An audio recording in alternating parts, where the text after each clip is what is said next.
Hey, welcome to Midweek Online. My name is Isaiah. I'm an intern here at Lifepointe Church. Today we're going to be looking at our last night's message on authenticity. So I'll see you guys on the other side. Well, I don't know if you guys know what a Finsta is. I don't even know if people still have those.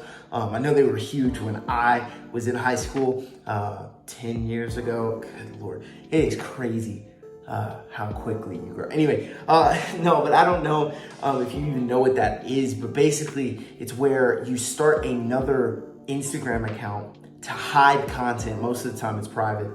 But you want to hide the content that you don't want on your main profile. And so we've been talking about social media and just the craziness of what that does with identity, self-worth, different things like that.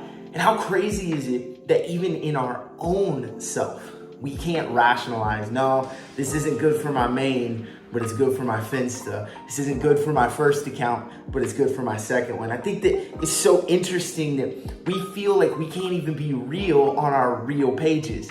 We have to have another one that is different than the one that we have. We have to create a fake Instagram account or a fake Facebook or whatever the case may be. I think that a lot of times we have a distorted view of ourselves when we have a distorted view of God. We kind of talked about this last week. We kind of hit on what it is to have a true view of who God is so that we can understand who we are.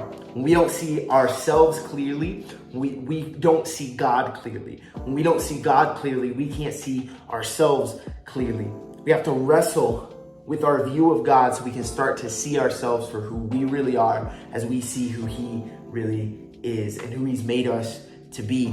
So in Genesis chapter 12, I want to read a little bit of scripture. It's a little bit more than what we go through, but I think it's good. I want to read it. It starts in Genesis chapter 12, verses 1 through 16. This is what it says. It says, when Abram was 99 years old, the Lord appeared to him and said, I am the God Almighty. Walk before me faithfully, and be blameless. Then I will make my covenant between me and you and will greatly increase your numbers. Abram fell face down, and God said to him, as for me, this is my covenant with you. You will be the father of many nations. No longer will you be called Abram. Your name will be Abraham, for I have made you a father of many nations. I will make you very fruitful. I will make nations out of you, and the kings will come from you. I will establish my covenant as an everlasting covenant between me and you and your descendants after you for the generations to come, to be your God and the God of the descendants after you. The whole land of Canaan, where you now reside as a foreigner, I will give as an everlasting possession to you and your descendants after you, and I will be their God. And then God said to Abraham, as for you, you must keep my covenant and the descendants after you and for generations to come. This is my covenant with you and your descendants after you, the covenant which you are to keep. Okay? Now, here's the interesting thing about this. It goes on to say that he also changed Sarah and her name as well. You see, as God established a covenant with Abram, he established a new promise. And that came with a new identity of who Abram was going to be, Abraham, right? And we see that in this text, God established this amazing covenant that would actually be indicative or an illustration of the blessing and the promise and the identity that Abram would be having in the future. He changed his name and he changed Sarah's name as well. I think that what's so interesting about passages like this, because there's several instances where Jesus changes people's names, is that Abraham responded, and a relationship began to be established. But I think before we establish that, we have to understand just a few things.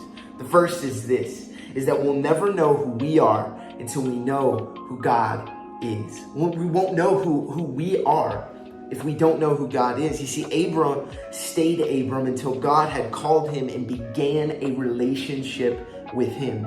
He probably thought that he was just an ordinary guy. He was just going to take on doing his family's business and just continuing on in that way and then pass it down to his kids, and after that it would just be over. But when he met Abraham, he came face to face with a calling that was beyond his wildest dreams, beyond anything that he could have ever thought about himself or expected for him and his family. As he began to walk in faith and learn more about God and his nature, he started to learn who he was. Genesis says that we bear the image of God as humanity, right? And if we bear the image of God, we need to know the person, the God that has created us in his image. We need to know that, right? You can't know something about like a book. You can't understand the book or the context or why it was written that way until you actually understand the author and know a little bit about them. That's why there's always those author bios on the back of the book. Here's me and my family or whatever. I think the second thing that we have to have is we have to have a relationship with God, because when he does that, he begins to shape and change our identity. You see, as Abraham journeyed with God, God began to reveal more of his promise to him and his people. Because he stayed close to God, he was able to hear from him, and he was able to listen to his leading. You see, God continued to show Abraham what he was promised, all of the land, the offspring, the inheritance, all of it. And he began to grow his relationship, building altars where God spoke. Because he was close to God, God began to speak more frequently, began to remind him of his calling when he needed it. If you are walking away from God, you're probably not going to be able to hear his encouragement, because you're getting further and further and further from him. As you get closer with him, you allow him to shape and change your identity closer to what he had created you for. The last thing is this, is that God has given us a new name and an identity that is tied to our purpose and our calling. Every instance where God changes names, there was a reason behind it. There was something on the inside that God saw, that Jesus would see in the New Testament. And he would just begin to change those things, begin to move those in accordance to what he was calling these people to. In the Gospels, we see that Jesus calls Simon Peter, where he was once reed, he will now be rock. In Genesis, God renames Jacob, one of Abraham's descendants, to the name Israel. And when God changes a name, there's just so much purpose behind it. Each of these people, it was a brand new identity. It was a fresh start. I wonder how many people we've looked at or labeled, or how many times we've put labels on ourselves that don't actively represent who we are or who God has told us that we should be. We're not defined by those labels that other people give us. We aren't truly defined by the labels that we put on ourselves. The only one who can label us is the one who created us. God created us, he named us, and he's given us a purpose so that we can be free from how the world tries to label us and tries to throw crazy things at us. We need to embrace the real us, be able to walk in authenticity, but we can't do that if we don't know God. We don't know him as our creator. We don't understand who we are in him. When an artist paints a picture, who names it? The painter, right? The artist. They're the ones who create it. When somebody writes a book, it's the author who gets to name it. So we can't put other labels. We can't put other identifiers on us, because we don't really have the authority to. The only person who can do that is God. And so what are those areas in your life that you're labeling yourself, or you're labeling other people?